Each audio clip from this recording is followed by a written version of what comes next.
Welcome patriarchists, and today I'm going to react to a portion of a video that was in Peace World, in a video titled Only 1,000 Women Showed Up to Protest Against Trump's Inauguration. However, the portion of the video is where a feminist gets it.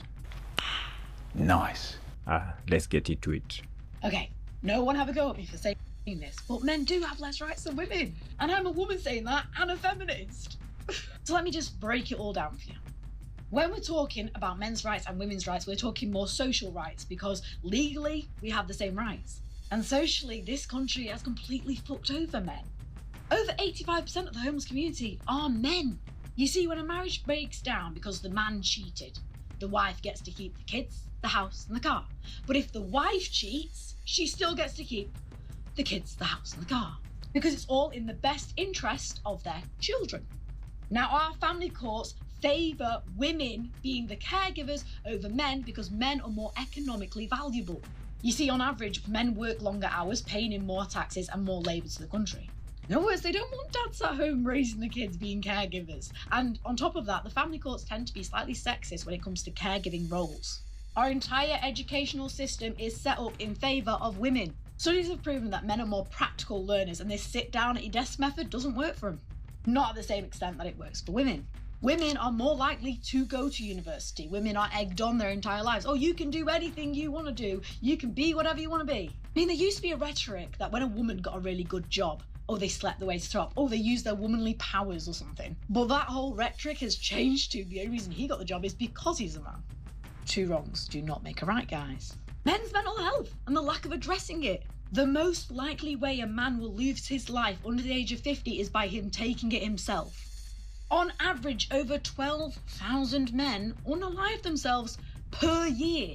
Now, DV is a very serious issue, and there's vast amounts of support reaching out to women to try and save women's lives, yeah? On average, under 150 women lose their lives to DV every year. Now, I know DV is... She is cooking.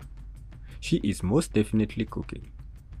Let's continue. Is a completely different situation. But if women were unaliving themselves at the same rate men were, there'd be campaigns everywhere. There'd be support and money thrown into it. But what? This is what I would say about men's mental health, to be fair. Feminists, they moan and complain about everything. Men don't moan and complain about anything. There should be a happy medium. If more men spoke about men's mental health and more men made it an actual issue, more things would happen. But men don't speak about it. So if we're not speaking up and we're not trying to make things happen, who's gonna do it? Nobody's. Hold up. Wait a minute. What is the context? Why are men not talking about their issues? It's not just men are not talking, but if you don't look at or if you don't interrogate why men are not talking, then you miss the whole argument about it. Let's look at the psychology of men. Men don't like, number one, to seem to be a burden to others. When a man comes to you with an issue, you better believe that he has been having that issue for a minute. And he has battled that issue, and it is now beyond him. That's why he's coming to open up.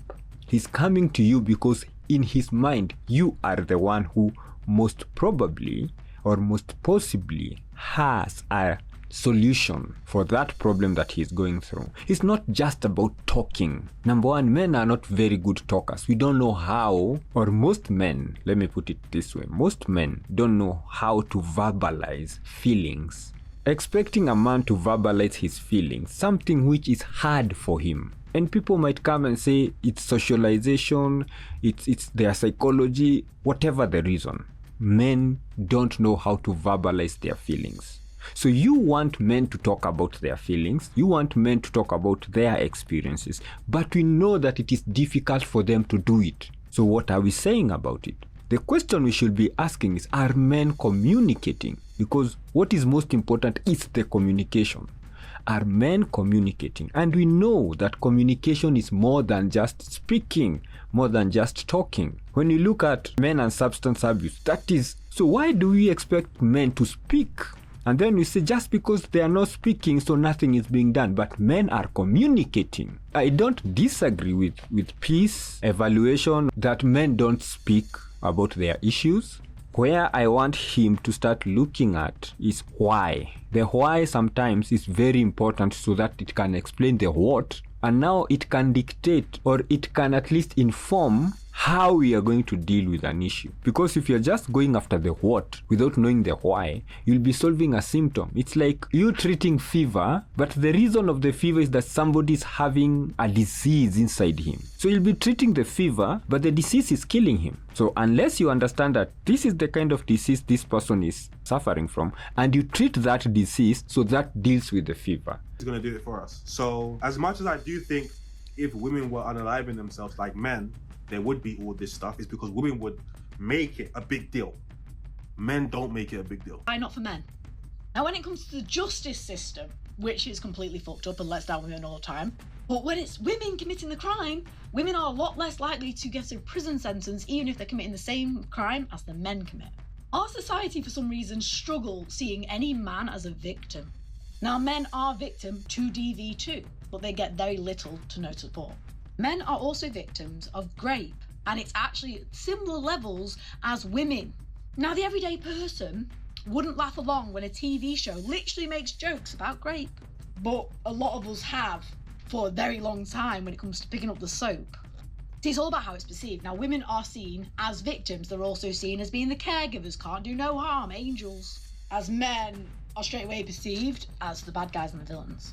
The best example I can use this is when teachers are inappropriate with their students. When a male teacher takes advantage of a female student, that male teacher is going to prison and everybody will sympathise with the girl for being put in that situation. When a female teacher takes advantage of a male student, they think that he's won the lottery or something. They perceive it as some good thing, and he gets little to no support. Gets told that he should be happy about it. Men are also at fault for that. Like, we do it. Like, let's be honest, right? We don't see a young man sleeping with his teacher the same as a young woman sleeping with her teacher. That is correct. This is what I'll say about issues of violence, quote unquote, is that most of the time it is the subjective perception of this person who is being quote unquote violated. But to see, the law is not supposed to look at what do I think that thing is. You get? What do I think that thing is? The problem is not that young men or men don't see that as a problem. The problem is that even the law itself, or the people who are supposed to enforce the law, don't see it as a problem. Let me give an example. If the law says deleting someone is wrong, it's a crime, you need to be prosecuted for it. And in my perception, it is okay to delete somebody. And then I go and delete somebody. Do you think the law will look at it from my perspective, or will it look at it from its perspective, from the law's perspective? So P here is having very good points, but they fail to see where the problem is. The law is not supposed to look at what do I think. The law is supposed to look at what does the law say. That's what the enforcers should be doing. What does the law say? If it says that a person who is in the age of majority, and especially a person who is in position of power, like a teacher, taking advantage of a student who is in the age of the minority is wrong, it should not matter whether the person doing it, whatever perception they have, whether the person doing it thinks it's correct or it is incorrect. Now, I understand that that might have a problem when it comes to reporting, because you have to see it as a problem for you to report. However, when it is reported, we see that different things happen. Don't see it the same, if we're being honest. And the woman's more likely to be let off, although she may lose her teaching career. When it comes to work pressure, it is men who are getting the brunt of it, because men are seen as the providers. And yes, women can work now, but a lot of men, even when they're sick, still go to work because they have that pressure of being the provider, which has been ingrained into them throughout their entire lives. Male violence against women is now a national crisis, but male violence against males has been a national crisis for the last 20 years, although no one's mentioned it. Men are also 5 times more likely to become dependent on alcohol and substances. This shit has been ingrained into us literally since childhood. Parents tell daughters to find a man who will look after them and care for them, and sons are told to find a woman to look after. Women are let down very often when it comes to healthcare. When they go in, they normally blame all their healthcare problems on either hormones or their weight, which isn't very fucking helpful. But when it comes to men, they don't even get to the doctor's surgery. Men are shamed for being ill and told to man up and get on with it and they'll be fine. That's actually why married men tend to live longer, because when they get an illness, their wives tell them to go to the doctors and kind of like force them to go to the doctors and check it out. Now, is there arsehole men? Yeah, obviously. But there's also arsehole women. But men who are victims, both men or women, aren't taken as seriously. Like I said, though, I am an OG feminist and I believe in gender equality, and there is inequalities when it comes to women too. If you're truly striving for equality regarding gender, then we need to discuss it.